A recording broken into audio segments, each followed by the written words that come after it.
mukomeze mugubwe neza abakunzi ba Gisenyi Komisiyoneri, kampani ya mbere ibagezaho ibibanza byiza, amazu meza ku giciro cyiza cyane. Uyu munsi turi hano hepfo gato ya ULK ishami rya Rubavu, ni mu Kizungu, aho tubazaniye kino kibanza kirimo inzu ifite ibyumba 4, dushe na toilette ebyiri mu nzu, ndetse ikaba ifite n'amanex ku ruhande, ikaba iri mu kibanza gifite ubuso burenga 500. Ni karibu tubereke mu nzu uko hameze.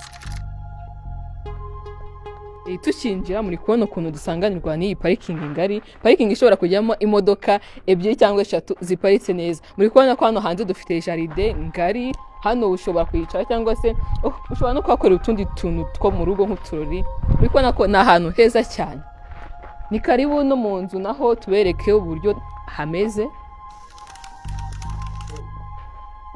Imbere yuko tujya mu nzu, reka tubanze tubereke hano hanze ukuntu hameze. Hariya tuhafite uruhande rw'igikari, tukagira aho wakwanika imyenda, dufite igihande cy'ikigega, ndetse na hano dufite amanex.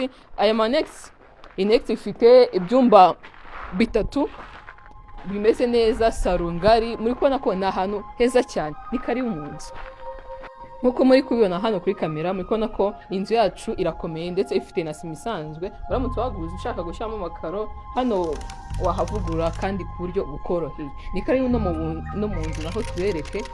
Muri kubona ko hano mu nzu dufite salo nini, salo isanzuye, ndetse muri kubona n'imiryango dufite, cyangwa se imiryango bakoresheje bubaka. Muri kubona ko ni ribuyu kandi ni imiryango ikomeye imeze neza. Muri kubona dufite n'umwanya wa salamanje. Muri kubona ko ni ahantu heza cyane.